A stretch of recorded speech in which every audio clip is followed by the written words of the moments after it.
Hi hello అందరికీ నమస్కారం. Emotional quotes and devotional notes ఛానల్‌కు స్వాగతం. నేను మీ స్వప్న. ఈ వీడియోలో శ్రావణ మాసం యొక్క విశిష్టత తెలుసుకుందాం. హిందూ ధర్మంలో అత్యంత పవిత్రమైన మాసాలలో శ్రావణ మాసం ఒకటి. ఈ వీడియోలో శ్రావణ మాసం ప్రత్యేకత, పూజా విధానం, శ్రావణ సోమవారాల విశిష్టత, శ్రావణ శుక్రవారాల మహిమ, వరలక్ష్మి వ్రతం 2026 తేదీ మరియు ఈ మాసంలో చేయవలసిన దాన ధర్మాల గురించి వివరంగా తెలుసుకుందాం. హిందూ ధర్మంలో అత్యంత పవిత్రమైన మాసంగా భావిస్తాము. ఈ నెలలో శివుడు, విష్ణువు, లక్ష్మీదేవి, వరలక్ష్మీదేవిని ప్రత్యేకంగా ఆరాధిస్తాము. మాసం యొక్క ప్రాముఖ్యత ఏమిటనగా, ఈ మాసంలో చేసే పూజలు, వ్రతాలు, దానాలు అనేక రెట్లు ఫలితాన్ని ఇస్తాయని మనం ప్రగాఢంగా నమ్ముతాము. సోమవారాలు శివారాధనకు అత్యంత శుభప్రదం. శ్రావణ సోమవారం వ్రతం ఎంతో ప్రసిద్ధి. శుక్రవారాల్లో వరలక్ష్మి వ్రతం ఆచరించడం ద్వారా ఐశ్వర్యం, సౌభాగ్యం కలుగుతాయని నమ్మకం.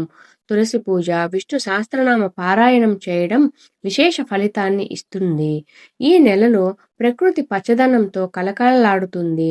అందుకే దీనిని భక్తి, ప్రకృతి, శుభకార్యాల నెలగా భావిస్తాము.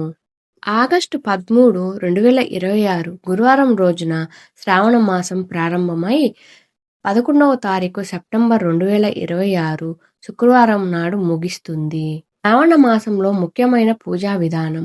ప్రతిరోజు ఉదయం స్నానం చేసి దేవాలయంలో లేదా ఇంట్లో దీపం వెలిగించాలి. శ్రావణ సోమవారాలు శివలింగానికి జలాభిషేకం, పాలాభిషేకం చేయాలి. బిల్వ దళాలు సమర్పించి దేవుని అనుగ్రహం పొందాలి. ఓం నమః శివాయ మంత్రాన్ని జపించాలి. ఈ మాసంలో ప్రతి శుక్రవారానికి చాలా విశిష్టత ఉంది. మహాలక్ష్మీదేవిని పూజించి తులసి పూజ చేయాలి. లక్ష్మీ అష్టోత్తరం లేదా కనకదార స్తోత్రం చదవాలి.